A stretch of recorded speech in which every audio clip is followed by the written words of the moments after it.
आज मैं आपके लिए लेके आया हूं online training course on material system. Material system में टोटल 6 मॉड्यूल्स हैं। So first module on vendor qualification. ये मॉड्यूल्स अप्लीकेबल हैं एपीआई और ड्रग प्रोडक्ट दोनों के लिए, जिसमें कि रॉ मटेरियल और पैकेजिंग मटेरियल इंक्लूडेड है। मेरे 25 साल के एक्सपीरियंस के बेसिस पे हमने इसको प्रिपेयर किया है और जितना सिंपल हो सकता है उतना सिंपल हमने इसको बनाने की कोशिश की है, जिससे कि आपको बहुत ही अच्छे तरीके से समझ में आ जाए। ये बेसिक जीएमपी रिक्वायरमेंट्स सभी फार्मास्यूटिकल इंडस्ट्रीज के लिए एप्लीकेबल होती हैं और ये मेरी एक्सपेक्टेशन है कि ट्रेनिंग कंप्लीट करने के बाद जब आप अपने एरिया में जाएं तो इस चीज़ को इम्प्लीमेंट करें, क्योंकि ultimately our objective is the patient safety. So let us start the vendor qualification.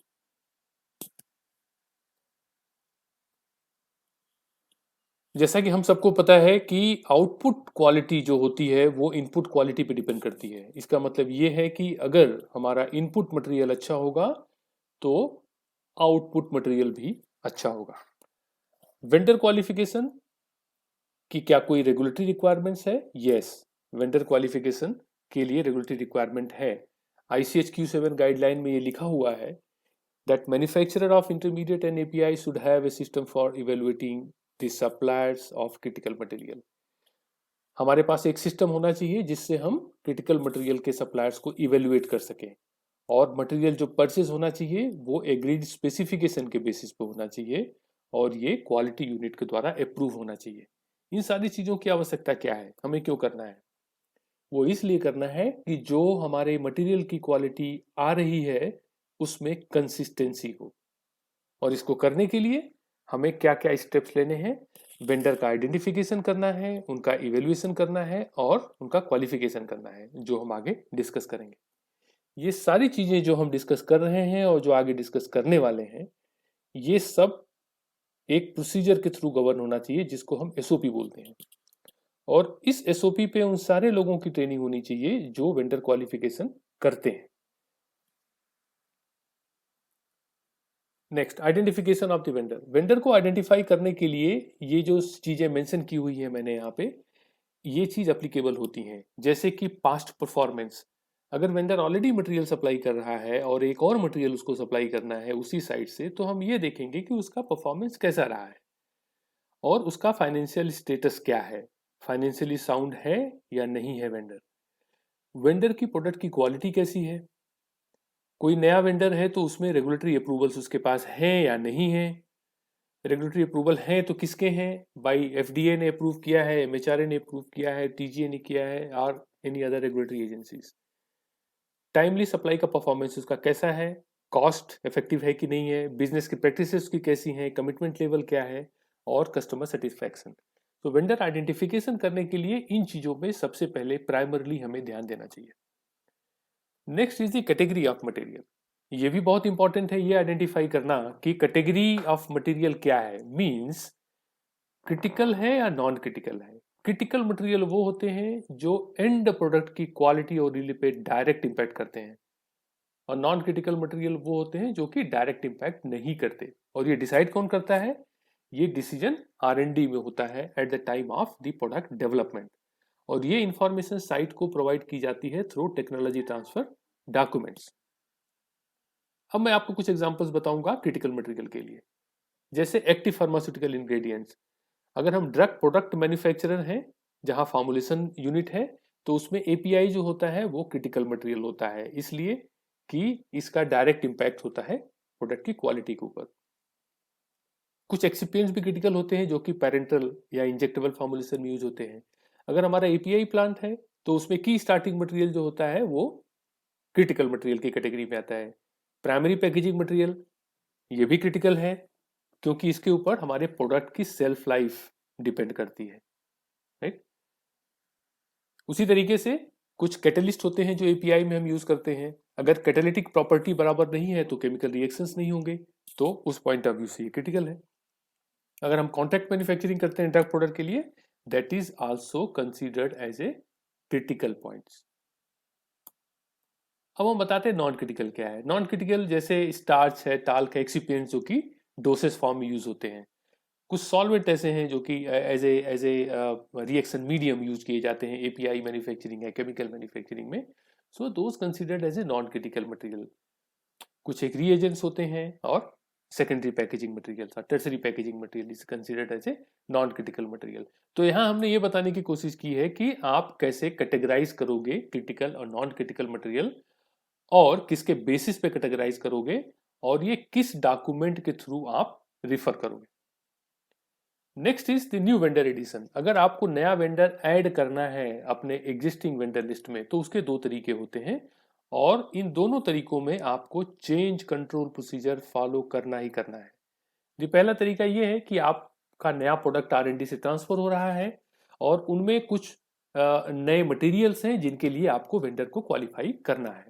और दूसरा ये है कि आपके पास ऑलरेडी वेंडर हैं और उनको रिप्लेस करना है किसी और वेंडर से या ऐड करना है। इन दोनों केस में आपको चेंज कंट्रोल प्रोसीजर के थ्रू ही जाना पड़ेगा, आपको इनिशिएट करना पड़ेगा change control procedure.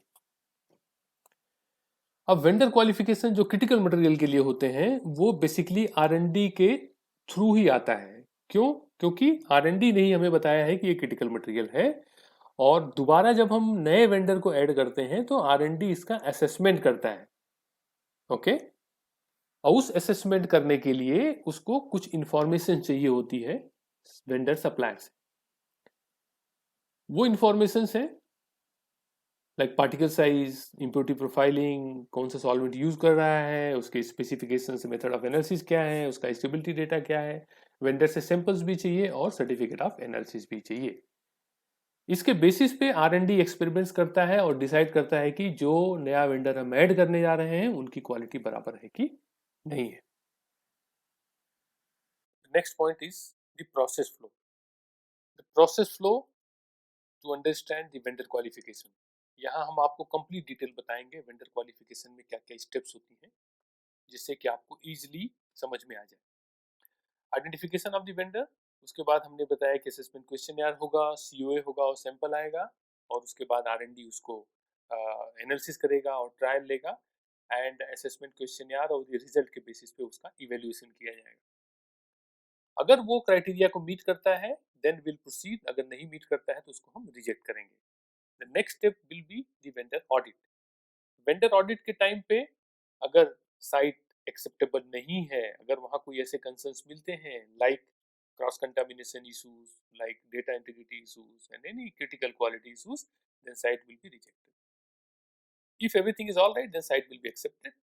Then we'll go for the commercial supply of material, and we'll take the batches, one batch or three batch, or sometimes it is a process validation batch, means 3 batches, और हम उसको stability पे charge करते हैं।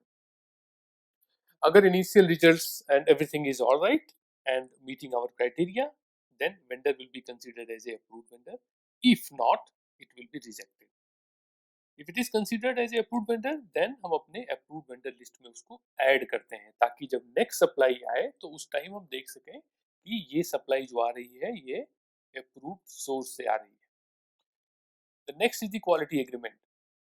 Vendor approval के बाद ये बहुत important है कि क्वालिटी एग्रीमेंट हो, जिससे कि सप्लाई जो आ रही है वो कंसिस्टेंट तरीके से आए, वेंडर कुछ चेंज ना करे जो हमने एग्री किया है आज की डेट में। और क्वालिटी एग्रीमेंट एक लीगल डॉक्यूमेंट होता है जिनमें दोनों पार्टीज के एक्सपेक्टेशंस डिफाइन किए जाते हैं और उसमें रिस्पॉन्सिबिलिटीज एंड कॉन्टैक्ट डिटेल भी मेंशन होते हैं। क्वालिटी एग्रीमेंट सभी क्रिटिकल रॉ मटेरियल्स के लिए होने चाहिए। क्वालिटी एग्रीमेंट ड्राफ्ट किया जाता है दोनों पार्टीज के बीच में, जिसमें क्यूए के फंक्शंस इन्वॉल्व होते हैं और दूसरे फंक्शंस को भी इन्वॉल्व किया जा सकता है, जैसे manufacturing, quality control and others based on the requirements. Quality agreement का टेम्पलेट क्या होगा, ये एक एसओपी का पार्ट होना चाहिए, जो कि कॉर्पोरेट की एसओपी या साइट की एसओपी होनी चाहिए। उसमें डिफाइन होगा क्या क्या कंटेंट्स होंगे हमारे क्वालिटी एग्रीमेंट्स में। क्वालिटी एग्रीमेंट अप्रूव होना चाहिए before starting the commercial supplies. This is very important point. And मेरा ये रिकमेंडेशन है कि लीगल डिपार्टमेंट जो होता है उसका ओपिनियन लेना बहुत जरूरी है क्वालिटी एग्रीमेंट में, और इसमें एक इफेक्टिव डेट होनी चाहिए कि ये इफेक्टिव कब से है और इनकी वैलिडिटी क्या है। वैलिडिटी के बेसिस पे दोबारा से रिन्यू किया जाता है क्वालिटी एग्रीमेंट्स को। अब नॉन क्रिटिकल मटेरियल के बारे में अगर हम देखें तो उसमें जो प्रोसेस होता है, identification of vendor, then initial questionnaire, assessment questionnaire, ये सभी के लिए भेजा जाता है, and then certificate of analysis and sample. If it is not meeting the criteria, it will be rejected. If meeting the criteria, then we will have a commercial supplies and vendor will be considered as approved and it will be included into approved vendor list. Now the re-audit. Re-audit हम किस basis पे करेंगे vendor को? एक तो हमने initial audit किया है to evaluate the GMP and site suitability, उसके बेसिस पे हमने अप्रूव किया है। उसके बाद री ऑडिट की एक क्राइटेरिया होती है 3 ईयर 4 ईयर, वो एसओपी में डिफाइन किया जाता है और इस क्राइटेरिया को हम एक्सटेंड भी कर सकते हैं based on the risk assessment. और रिस्क असेसमेंट हमें कैसे करना है वो भी एसओपी का पार्ट होना चाहिए कि based on the past 3 year performance of the vendor, that how many supplies he has done, what was the quality outcome, and इससे जो हमने प्रोडक्ट्स बनाए हैं उन प्रोडक्ट्स के क्वालिटीज में भी कोई इंपैक्ट नहीं है, तो उसके बेसिस पे 3 साल की जगह हम इस वेंडर को एक्सटेंड कर सकते हैं। अदरवाइज री ऑडिट हम किस कंडीशन में करेंगे? एक तो पीरियोडिक री ऑडिट हो गया, एक अगर हमारे रिपीट फेलियर्स आ रहे हैं या रेगुलेटरी के कंसर्न्स हैं कुछ इस साइट पे, या कंप्लायंस वेरिफिकेशन जो पिछली ऑडिट हमने की थी उसमें कुछ पॉइंट्स हमें वेरीफाई करने हैं कि इम्प्लीमेंटेड हुआ है या नहीं हुआ है, तो उस केस में हम री ऑडिट करते हैं। रिक्वालिफिकेशन कब करेंगे वेंडर को? किन क्राइटेरिया में करेंगे रिक्वालिफिकेशन? अगर मटेरियल जो सप्लाई हो रहा है वो आउट ऑफ ट्रेंड जा रहा है, या मैन्युफैक्चरिंग प्रोसेस में उसने कोई चेंज किया है, या लोकेशन चेंज किया है, या सप्लाईज बहुत बहुत सालों के बाद हम दोबारा से शुरू कर रहे हैं। हमने क्वालिफाई किया 3 साल पहले, हमें सप्लाई करनी है, तो सप्लाई स्टार्ट करने के पहले हमें रिक्वालिफाई करना पड़ेगा, and this should also be part of the SOP. एक रिड्यूस टेस्टिंग के बारे में ये कहा जाता है कि रिड्यूस टेस्टिंग हम कर सकते हैं कि नहीं कर सकते हैं। Yes, it is acceptable and हम बिल्कुल कर सकते हैं based on the vendor performance. और वो कैसे हम इवेल्युएट करेंगे? Past few year data and quality parameters, उसके बेसिस पे हम डिसाइड करेंगे कि vendor is reliable and they are providing the products of good quality, तो हम रिड्यूस टेस्टिंग इंप्लीमेंट कर सकते हैं विच इज एक्सेप्टेबल। और ये इंप्लीमेंट करने के लिए कुछ कंट्रीज में हमें पहले इन्फॉर्म करना पड़ता है रेगुलेटरी एजेंसीज को, so we have a procedure and we can implement it. Then vendor assessment questionnaire जो हम वेंडर को भेजेंगे क्वालिफिकेशन से पहले, उनमें क्या क्या कंटेंट्स होने चाहिए? अगर आपको बनाना है ये असेसमेंट क्वेश्चनर तो उसमें वेंडर इंफॉर्मेशन, वेंडर का नाम, मटेरियल नेम, एड्रेस, ये सारे डिटेल आप डालेंगे, उसमें लिखेंगे। Then general information about the site and the major systems at the site, then technical information about quality systems, उनका training, medical checkup, validation master plan, facility design, ये सारी requirements जो आपको लगती है हम इसमें डाल सकते हैं। then product specific information, जो product हम लेने वाले हैं उनका process flow क्या है, उसमें in process controls क्या है, specification, test procedure, stability, ये सारी informations हम ले सकते हैं वेंडर से। इन सारी इंफॉर्मेशन के बेसिस पे देन उसका इवेल्युएशन एंड फाइनल एक्सेप्टेंस और रिजेक्शन। इसके साथ हम उनसे सपोर्टिंग डॉक्यूमेंट भी मांग सकते हैं अगर आपको रिव्यू करना है, site master file, validation master plan, organization structure etcetera. अब जब आप वेंडर ऑडिट के लिए जाते हैं तो आपके पास क्या क्या चीजें होनी चाहिए और आप वेंडर ऑडिट कैसे करेंगे और कौन कौन सी चेकलिस्ट आपको पहले से बना के रखनी चाहिए। वेंडर ऑडिट के लिए जब आप जाते हैं तो नॉर्मली साइट टूर होता है जिसमें कि आप साइट पे जाके विजिट करते हैं, starting from the material receipt, material हमने रिसीव कहाँ किया, उसकी सैम्पलिंग, स्टोरेज, डिस्पेंसिंग, फिर प्रोडक्शन एरिया में जाके आप देखते हैं प्रोडक्ट्स बनते कहाँ हैं, किस तरीके से gowning de gowning procedures follow होता है, then HVAC system, water system, QC lab, stability chamber and all utilities you are having a walk through. Plant round के टाइम पे आप लोगों से इंटरेक्ट करेंगे ये असेस करने के लिए कि उनको नॉलेज है या नहीं है, अपने काम को करने के लिए उनको अंडरस्टैंडिंग है या नहीं है। This is also part of the vendor audit. फिर आप डॉक्यूमेंट रिव्यू करेंगे कि जो एसओपी में चीज़ें लिखी हुई हैं वो फॉलो हो रही हैं कि नहीं हो रही हैं, उनके रिकॉर्ड्स हैं कि नहीं हैं, और कोई इसमें डेटा इंटीग्रिटी का तो इशू नहीं है, एंड कोई नॉन कंप्लायंसेस तो नहीं है। फिर आप ऑडिट क्लोजर में अपने ऑडिट ऑब्जर्वेशंस को मैनेजमेंट के साथ डिस्कस करेंगे और फाइनली आप कंक्लूड करेंगे बेस्ड ऑन योर ऑडिट की साइट को एक्सेप्ट किया जाए या रिजेक्ट किया जाए। अगर आप साइट को एक्सेप्ट करते हैं तो कमर्शियल सप्लाई स्टार्ट होगी। अगर आप साइट को होल्ड करते हैं then commercial supply will not start.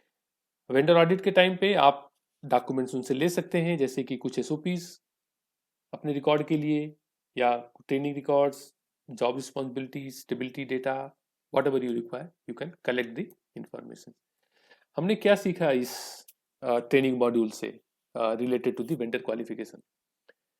हमने ये सीखा कि वेंडर क्वालिफिकेशन का पर्पस क्या है, वेंडर को हम आइडेंटिफाई कैसे करते हैं, कैटेगरी ऑफ मटेरियल, और ये कौन बताता है, it is coming from the R&D, critical और नॉन क्रिटिकल कैटेगरी है, उनके एग्जांपल्स भी हमने देखे। नए वेंडर को ऐड करना है चेंज कंट्रोल के थ्रू, और वेंडर क्वालिफिकेशन कैसे करते हैं, क्रिटिकल मटेरियल और नॉन क्रिटिकल मटेरियल, उनके लिए क्या क्या स्टेप्स होते हैं। Quality agreement is very important, उनमें कंटेंट्स क्या होते हैं और ये कमर्शियल सप्लाई के पहले होना चाहिए। वेंडर री ऑडिट, वेंडर रिक्वालिफिकेशन और रिड्यूस टेस्टिंग किस किस कंडीशन में हम करते हैं उसके बारे में भी हमने बताया आपको। वेंडर असेसमेंट क्वेश्चनियर में क्या कंटेंट होना चाहिए, और वेंडर ऑडिट प्लान और चेकलिस्ट में क्या क्या होना चाहिए। ये सारी चीज़ें आज हमने इस ट्रेनिंग मॉड्यूल में डिस्कस की। इन सारी चीज़ों का रिकॉर्ड होना चाहिए, अगर रिकॉर्ड नहीं है तो हमने नहीं किया है। This is the basic GMP requirement. धन्यवाद।